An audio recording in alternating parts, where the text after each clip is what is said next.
Yo, what is up, guys? This is Troy D from the Troy D 24/7 Mall channel. On point reviews all day, every day. Welcome back, guys, to my old subscribers. I've been here since day one. Welcome. It's going to be another great video. And for those that are new, if this is the first time that you have checked in the channel, make sure you guys like this video as well as subscribe. And almost all our videos here have connecting other videos. So make sure you check out the video links at the end of this video so you can see the other videos related to this release. Now, this fragrance is a much hyped 2020 release from the house of Dixit and Zak. It is a very exotic and complex scent, and that's why I really wanted to make sure that I had all the bases covered before I reviewed this. This fragrance is none other than Kashmir Nuit. Kashmir Nuit, folks. This is the only full bottle that I purchased from the brand when they launched the trio pretty much a few months ago, and it was all blind buy. Basically, there were no reviews and nothing like that, and there was this fear that these fragrances would get sold out very quickly. So I had to make a choice, and the one that I chose actually was Kashmir Nuit. In my opinion, this fragrance captures the visuals or the inspiration of Kashmir Nuit quite well. Just like when I first bought my first Dixit and Zak, which was Brindaban, I thought that Brindaban really copied or really showed the visuals or the aesthetics behind the fragrance. So we are going to talk about Kashmir Nuit right now. What is Kashmir Nuit? What's up with the name? What's up with the inspiration for this? And why did I say that it copies it very well? Well, we'll talk about it today, so hang on tight, guys. Let's hit the music.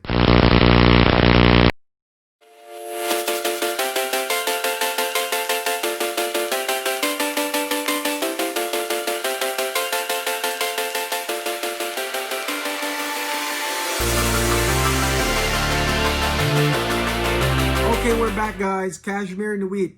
Here's the bottle right here, guys. And this is a 30 ml bottle only. Oh my gosh. And this was actually sold at $250 for 30 ml, guys. That's pretty crazy. Now, one thing I do want to point out that's pretty interesting is that this fragrance actually has an expiration date right there. And it says here, 9/2020, September 2020. And it says here that you must use it 3 years from the manufacturing date. So I wonder if I will still have some of this by September of 2023, and what will it smell like after that? I don't know, guys. Okay, so I don't know the reasoning for that. I've heard that there are a lot of fragrances that go bad after X amount of years, but then again, some vintage perfumes smell better over time. So I really don't know. If you guys have an answer to the expiration date of this, let me know. But anyways, we're gonna spray this right now.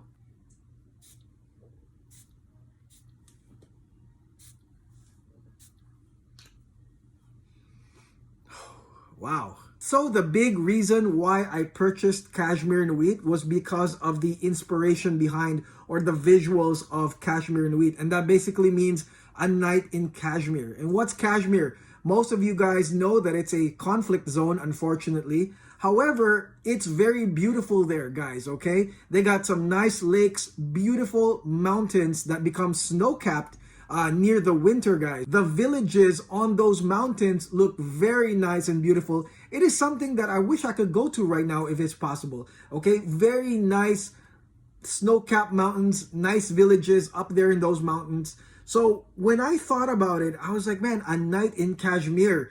And I was like, wow, this sounds like a really beautiful fall winter type of fragrance. And the thing about me too, guys, is I always buy in advance, okay? I really don't buy fragrances for the moment. Usually I already have a current rotation for that moment. But then it was around September, like it says here, and I was really looking forward to like December. And I was like, man, if it gets cold, I might be spending, you know, my winter somewhere else.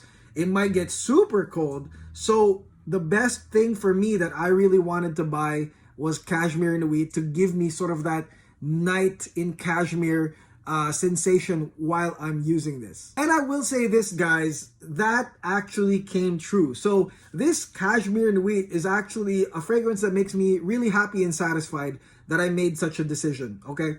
let's look into the notes. Now, the notes, guys, there's a lot of notes here, guys, okay? But what I'm going to do in this one, in this review, is to simplify it for you guys and give you guys sort of like the more prominent notes and sort of like which one pops out first and which one just lingers around, okay? So that way you can better understand what's in here, what's inside Kashmir Nuit, even if you go to Fragrantica or anywhere else where there's like a ton of notes listed. Okay, opening notes, guys, you are going to get citruses with rose and jasmine, okay? Now, I will say this, guys, rose and jasmine are the most prominent floral notes in Kashmir Nuit. And the reason why I say this is because they are double dosed. So you will get damask rose in the opening part of Kashmir Nuit, and then there's an extra rose note on the mid part, okay? And then jasmine is also double dosed, so you will get jasmine from the get-go and on the mid notes, okay? So jasmine here, 100% guys, it has to be here, right? Because this is Dixit and Zak, okay? That's what makes them different, in my opinion, than say a Bortnikov or a Rich Ledore. There is a strong connection still with their Indian homeland, Dixit and Zak, the perfumers. And so jasmine's gotta be there, guys, okay? Jasmine does provide this nice, beautiful, exotic, floral, somewhat endolic note that is, when you smell it, guys, it brings India to you, okay? So jasmine, 100%, opening in mid, it's gonna be there and it's gonna be consistent. Now, rose is the sensual warming part, is one of the sensual warming parts of Kashmir Nuit, and you are gonna get it from the beginning. A lot of people are saying, man, I'm getting something musky from the beginning. Well, it's actually the combination of rose and jasmine, guys. The rose comes out in full bloom, especially damask rose, real early, right from the get-go, and is the centerpiece of the opening right there. So you are gonna get some nice damask rose with some whiffs of jasmine, and then you are going to get the citruses. Now, the citruses are really nice. They do swirl around. They're a nice addition. It brings a little tartness from the opening. However, the citruses actually don't last more than 10 minutes because, like I said, rose and jasmine dominate this opening. This rose and jasmine continues on. And actually, you might feel like, wow, this is a fragrance that has been steady and consistent. And that's again because of that double dosing. And everything around it actually is there to accentuate the scent. Now, in this case, guys, once this heads into the mid notes, you are going to get some cinnamon and cardamom, okay? You're going to get the sweet, spicy cinnamon as well as the spicy green cardamom. And that basically just accentuates this rose. It continues to make it a sensual and warming fragrance, guys, okay? So it's going to be swirling around this rose. And then, of course, the jasmine now is going to be flanked by other white florals, which will increase its exoticness. You are going to get a more exotic flower concoction this time with the mid notes. So on the mid notes, guys, the florals here of tuberose, osmanthus, as well as some narcissus is basically there to accentuate and provide more depth to the jasmine. So I really like it. I really like the fact that I can smell osmanthus, which is one of my favorite floral notes, right here on the mid notes. To me, guys, this floral concoction of the jasmine, tuberose, narcissus, and the osmanthus, guys, which basically began in the beginning with the strong dose of jasmine, to me really does remind me of the Hindu temples. I went to a Hindu temple in Little India in Singapore, for example, and that one really smelled like this, guys, because of the offerings and the flowers that were put in those Hindu temples, guys. It is so fragrant and nice, okay? And it does remind me of that. And I'm assuming that up there in Kashmir, I'm pretty sure each house over there, the houses, the villages up there, they do have their own like Hindu altar or Hindu temple where you can smell these florals, guys, okay? I mean, it does really bring India to my doorstep right here. So that's a check mark for me because that is the reason that I buy Dixit and Zak, okay? Like on its own, not thinking of other brands, is because there is a piece of India here in this concoction. Okay, so there are going to be two notes that I'm going to talk about here that might be something that a lot of you guys have never heard of. Number one is Choya Nak. And Choya Nak is basically roasted seashells or roasted shells, guys, from the sea. And it is a wonderful note that I think replaces birch tar in this case, or replaces maybe guaiac wood or any type of note that provides a burning sensation, and it does bring sort of like a seaside appeal to it. Now I know that there is ambergris here, and maybe that helps with sort of like the salty nature of it, but let me tell you this, guys, I like the choy anak here. It is really reminiscent of grilling some clams or something. You know, it's got this sort of like this seaside flavor to it. You know, you sort of smell something that's like seaside as well. But then it's a burning, it's a grilling type of smell, roasted type smell that you're gonna get with Kashmir Nuit, and it's very consistent too from the mid to dry down. Now the second thing I want to talk about is pandan, the sweet pandan right here. Absolutely beautiful. In my culture, it's used in a dessert actually, but it is mildly sweet and nice and fragrant, and that is added here as well. If you guys like pandan, you'll definitely like the mildly sweet nature of pandan here in Kashmir Nuit, because it balances quite nicely with that burning choy anak. Towards the mid to dry down, guys, you will get this amazing swirl of myrrh, frankincense, and tobacco. And these are elements that go really nicely with that choy anak. Again, pretty warming aspects right here in Kashmir Nuit, but magical. It's pretty magical, guys. When you have incense and you got myrrh swirling around you like that, I mean, it's definitely magical. So definitely there is a lot of visuals going on here. You're not just thinking about the snow-capped mountains. Maybe you're thinking about a magical night set up in those snow-capped mountains. So it's really nice that they do have the myrrh and frankincense here, as well as that tobacco to complement that choy anak. Towards the dry down, guys, it gets musky and woody. And I mean, for it to become really musky and woody, I mean, it's really way down, because like I said before, this is a very consistent fragrance, okay? And it lasts actually very long. So, you know, you're not gonna get a lot of evolutions. What you're gonna smell throughout this fragrance is almost like the same thing, or you'll think it's the same thing, because it is the strong notes from the beginning with some complementary actors. A lot of people will tell you guys that this is well blended because you're not gonna see a lot of evolutions. Rather, it's just complementing notes, really reiterating, guys, the visual inspiration for Kashmir Nuit. Now you are going to get some Mysore sandalwood here, as well as some musk, and again, very masculine tone to this. I think a girl can wear this too, but I'm just saying that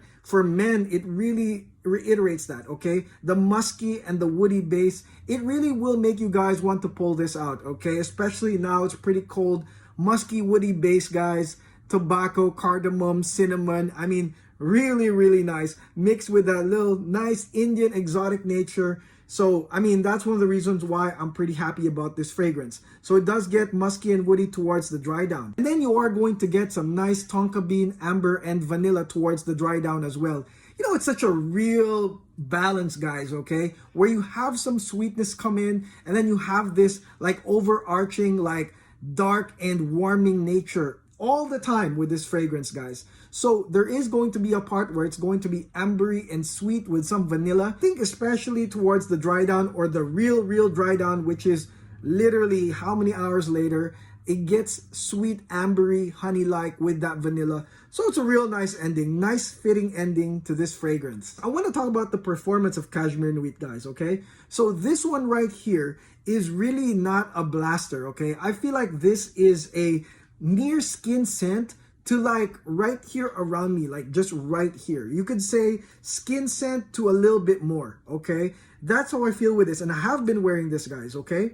With the standard 3 sprays that I do, or 4 plus this, guys, I get longevity of probably like 8 hours, okay? Because this is a consistent scent, all right? Again, you won't find a lot of evolutions. You will really feel like you're smelling the same scent over and over for like 8 hours. Why? Because of the similar nature of the notes and the double dosing. So actually it feels like, man, the opening is still smelling like the mid, and the mid is already like 4 hours in, and it's still consistent up to 6 hours. And that's because of that, okay? The note composition of this is more complementary rather than evolutionary. So if you want this to perform a little bit better than that, then spray it 6 to 7 times on you. You won't have a problem, okay? Now this might be an issue to some people, because maybe some of you guys expect something strong for the price that you're paying for. So I can definitely understand that. But for me, guys, okay, this fragrance is not a grabber for me. But this is something that I grab often now, especially that it's cold, okay? There's no purpose other than making me feel great, in my opinion, okay? Making me feel warm, cozy, and smelling the nice exotic nature of Kashmir in India / Pakistan. Because that's what this does, okay? So you will find yourself spraying this more often. That's the shocker there, is that, okay, it's expensive, yes, and yeah, it doesn't project as far, but you want to wear it though. You want to wear it. You want to grab it and wear it because it's absolutely sensual, absolutely picturesque.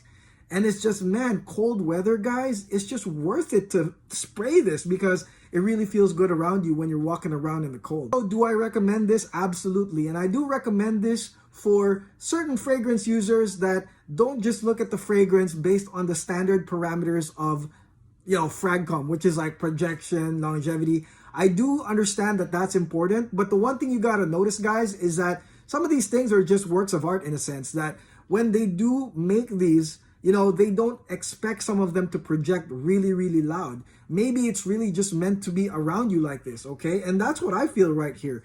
And to be honest, for me, like, I don't want it to project any further. So really, the double spray is the most that I can do. But one thing that I do appreciate is how the longevity is, which is pretty crazy. Because like I said, even hours later, I can still smell, you know, the notes coming in.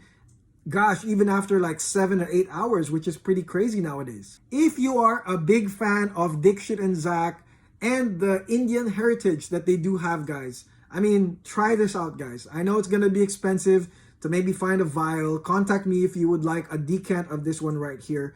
Might be expensive. However, guys, trust me. I mean, if you like Brindaban, you're going to get the same kind of feels. It's just that it's the, you know, the snow-capped mountains version. For me, like, there's two places actually that I wish I could go to. Not just Kashmir, but Ladakh over in India, which unfortunately right now is also a conflict zone. But man, it is beautiful. Snow-capped mountains, Himalayas, nice lakes. I mean, definitely I want to see Ladakh as well. Let me know in the comments if you have been to Ladakh, because man, I really want to go there. And I mean, if and when I do go to Ladakh or, well, Big Bear here in California, best believe, guys, I'm going to do 6 sprays of this. Hopefully it hasn't run out by the time, because I really grab this a lot. Not, again, not for the use of like going out and being social, but for the use like personal aromatherapy type use. Amazing picturesque inspiration, guys, and just loving the artisan nature of this perfume. Okay, that's it. That is my review of Kashmir Nuit.